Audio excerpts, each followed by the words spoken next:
De acá en más, con María O'Donnell. un tutorial para tiempos complejos.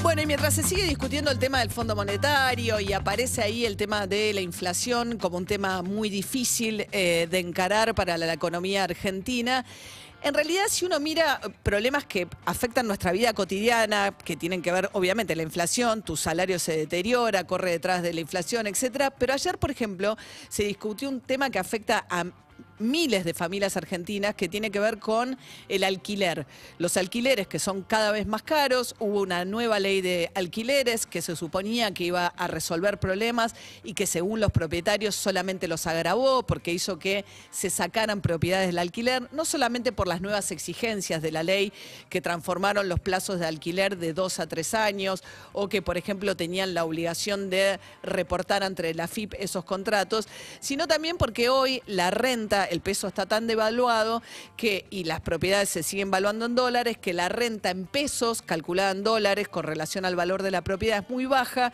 y en un contexto de incertidumbre hay propietarios que prefieren directamente no poner los departamentos en alquiler más allá de la ley, pues si no también la conclusión es que cuantos más derechos tienen los inquilinos, peor es la situación, y tampoco es eso. Ayer Feletti, el secretario de Comercio Interior, se reunió con las partes.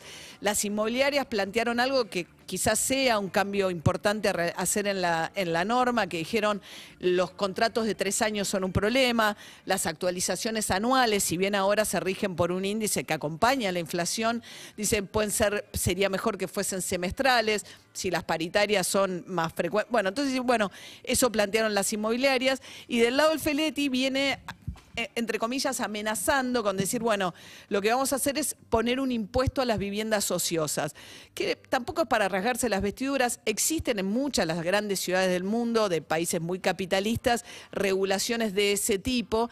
¿Para qué? Para obligar a los propietarios a poner las propiedades en alquiler y si no, a pagar una penalidad por no hacerlo.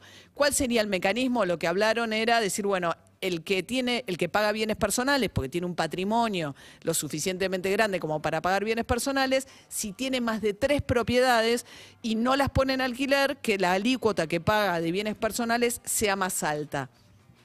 En el medio de toda la discusión que se está dando en el Congreso con el Fondo Monetario Internacional y con la oposición diciendo no voy a acompaño el acuerdo con el Fondo Monetario, pero si esto contempla suba de impuestos no lo voy a hacer, es muy difícil que en este escenario se pueda discutir una suba de impuestos para buscarle esta solución o por lo menos tomar esta medida para el problema de los inquilinos. Pero el problema es muy grave también porque pues, si uno mira lo que está pasando, hay un fenómeno que se llama de la inquilinización creciente. Es decir, sobre todo en la ciudad de Buenos Aires, hay cada vez menos propietarios y cada vez más inquilinos. En un país con inflación, el que tiene resto para comprar departamentos los usa como reaseguro, la idea de ahorrar en ladrillos. ¿Por qué? Porque las propiedades siguen valuadas en dólares, entonces independientemente de lo que pase con el peso, vos te asegurás que ahí tenés una reserva. Entonces, el que puede compra propiedades para ahorrar, entonces no está necesariamente urgido por ponerla en alquiler. Y después, del lado de los inquilinos, como las propiedades son en dólares, la relación del salario promedio con el metro cuadrado es cada vez más distante. O sea, hacen falta cada vez más salarios para poder acceder a la propiedad. Y en ausencia de crédito esto se convierte en un problema, que es que no accedes a comprar la propiedad.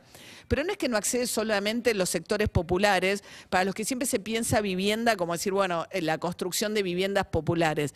No accede tampoco la clase media, media alta. El otro día me contaba un directivo, una empresa de tecnología, que paga salarios de entrada muy altas a los chicos más jóvenes que tienen esas especialidades que son muy buscadas. Dice, pero igual se van cuando pueden, porque acá no llegan nunca a comprar un departamento, porque no hay crédito hipotecario.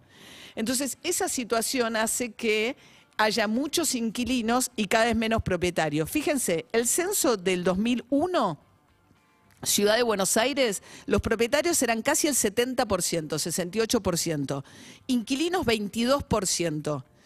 10 años más tarde, en el censo del 2010, los inquilinos ya habían crecido al 30%, del 22 al 30, y los propietarios habían caído al 56.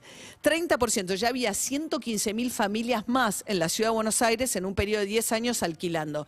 Y faltan los últimos 10 años, porque no tuvimos el censo, etcétera. Seguramente cuando conozcamos el resultado del censo que se va a hacer este año, va a ser peor todavía esta relación. Entonces tenés cada vez más inquilinos en una situación donde tenés cada vez menos oferta. ¿Y eso qué hace? Empuja los alquileres para arriba. Y esto se ve reflejado en esto. En el ingreso de una familia promedio gasta el 36% de sus ingresos en pagar el alquiler. Si pudiera destinar esa cantidad de su ingreso a pagar un crédito hipotecario, pero para pagar un alquiler es un drama. Entonces, la verdad es que hay muchos problemas que se juntan en la discusión sobre los alquileres. Es difícil pensar que una medida aislada lo va a resolver. Hay un problema, sobre todo, bueno, de cómo se construye, etcétera, porque la construcción que hay tiende justamente a cubrir la oferta de aquellos que buscan como reserva de inversión las propiedades. Pero bueno, es un problema muy serio que se refleja en esto que llamamos la creciente inquilinización, sobre todo en la Ciudad de Buenos Aires.